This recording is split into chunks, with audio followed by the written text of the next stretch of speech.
Их наран улсын түүхэн дэх хамгийн залуу ерөнхий сайдуудын нэг Абе Шинзо 1954 оны 9-р сарын 21-ний өдөр төржээ.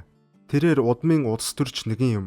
Түүний өвөө Абе Кан, эцэг Абе Шинтаро нар бүгд улс төрчид байв. Абе Шинзогийн эцгийн хувьд Японы гадаад худалдааны сайдаас гадна дэлхийн 2 дугаар дайны дараагаар Японы гадаад хэргийн асуудлыг хамгийн удаан хугацаанд хариуцсан ажилласан нэгэн юм. Харин түүний ээжийн хувьд ээж нь 1957-оос 1960 оны хооронд Японы ерөнхий сайдын албыг хашиж байсан Нобосуке Кишигийн охин юм. Тэгэхээр Абе Шинзогийн ээж ерөнхий сайдын охин, мөн ерөнхий сайдын ээж аль аль нь болж таарна.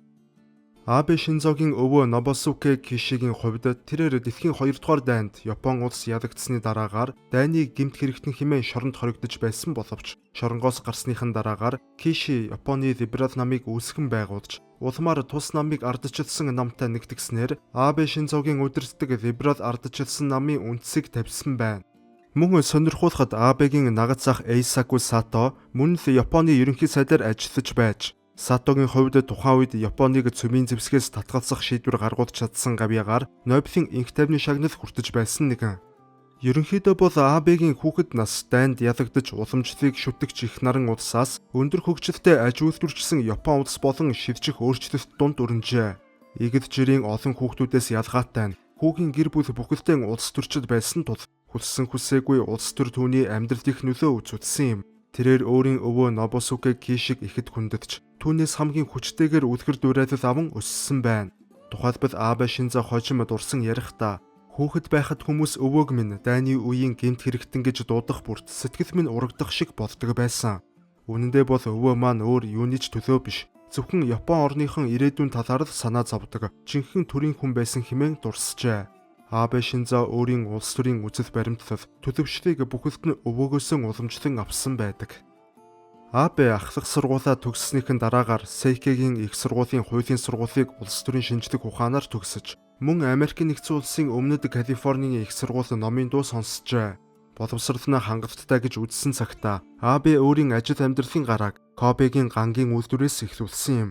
Тэрээр гангийн үйлдвэрт ажилд орсноос 2 жилийн дараа ажлаасаа гарч гадаад хэргийн сайдын буюу аавынхаа тусалгаар ажилд орж бас намдан албан тушаал хаших болсон байна. 1982-оос 87 оны хооронд 5 жилийн хугацаанд эцэг Абе Шинтаро дэлхийн 39 оронд гадаад айлчлал хийснээс 20 удаад нь хүү Шинзог дагуулж явсан нь түүний амьдралын нэгэн чухал туршлага ботсон байдаг. Гэсэн хэдий ч гинтийн зүйл бодж Японы дараагийн ерөнхий сайд болох хамгийн өндөр магадлалтай байсан түүний эцэг 1991 онд таалал төгсөв. Эцгийнх нь үхэл Абегийн улс төрийн амбицийг галаар үрдсэн үйл явдал болсон юм. 1993 онд тэрээр Японы парламентын төлөөлөгчдийн танхимд Ямагучи мужаас сонгогдсноор Шинзогийн улс төрийн карьер аль биесээр эхэлсэн гэж үздэг. Ямагучи муж нь тэдний гэр бүлд үргэлж ээлтэй муж байсаар ирсэн бөгөөд өвөө Кан эцэг Шинтаро цөм тус мужаас сонгогдсгоосон юм.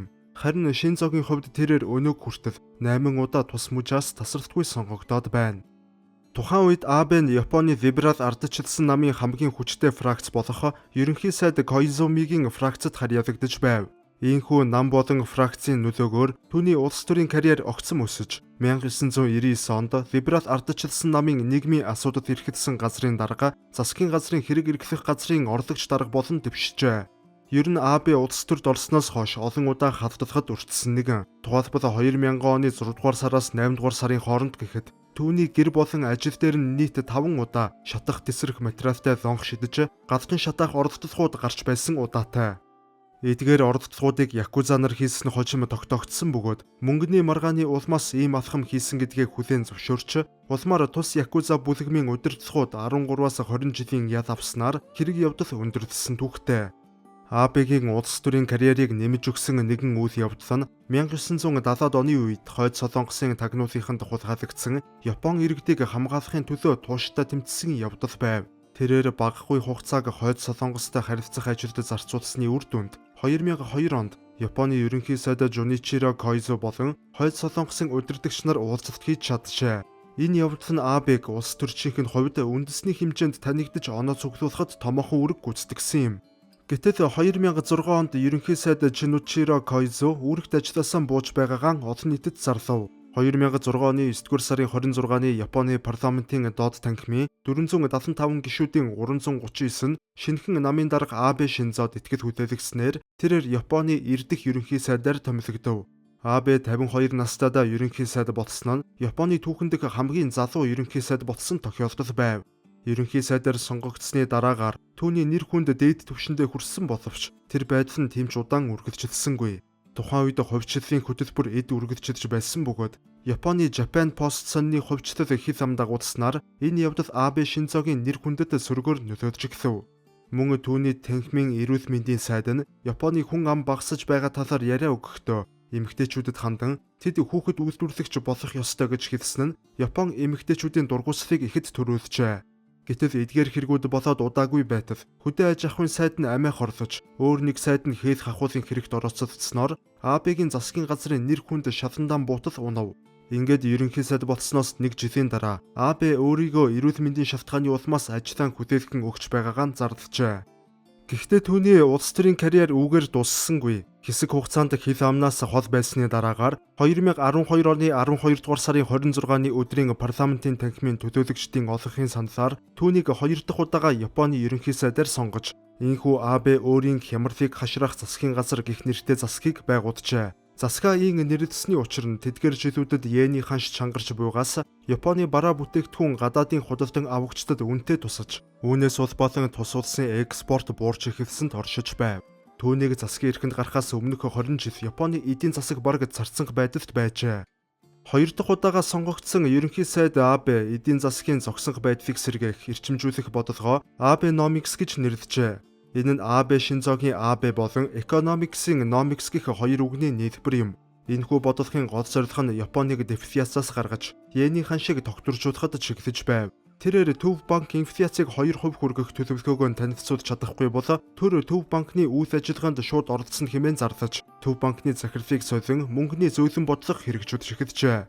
Үр дүнд нь 6 сарын дотор Японы хөрөнгийн биржийн Nikkei индекс 70% болтлон өссөн юм. Мөн Абе улс төрд эмэгтэйчүүдийн оролцоог нэмэгдүүлнэ хэмээн амлаж, өөрийн танхимын 11 сайдын 5-ыг нь эмэгтэйчүүдээр бүрдүүлсэн байна.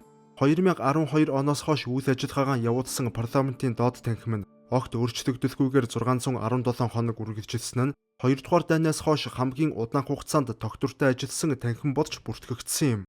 2014 онд доод танхимын сонгуул явагдаж, үр дүнд нь Абе Шинзо 3 дахь удаага тус улсын ерөнхий сайдаар улиран сонгогджээ. Харин 2015 онд намын даргын сонгуульд түүнтэй өрсөлдөх улс төрч гарч ирээгүй тул тэрээр үргэлжлүүлэн Японы либерал ардчилсан намын даргын албыг хаших болов. Абе хувь хүнийхэн хувьд буддын шашин шүтдэг нэгэн. Мөн түүний хамгийн ихээр хүндэлж явдаг улс төрч гэвэл өвөөгөөс нь гадна Их Британий ерөнхий сайд асан Winston Churchill юм. Тэрээр 1987 онд өөрөөсөө 8 насаар дүү Акие Мацузакитэй гэрлэжээ. Түүний эхнэр нь Японы хамгийн том шоколадны үйлдвэр болох Моринагийн эзний охин юм.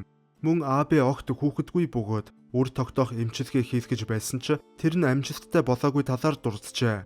Тэрээр улс төрийн тогтвортой бодлогоо баримтлан сүүлийн 10 гаруй жилийн Японы хөгжлийн бодлогыг тодорхойлсон нэгэн боловч саяхан буюу 2020 оны 9-р сард эрүүл мэндийн гэх шалтгаанаар өөрийн ажлыг хүлээлгэн өгсөн юм.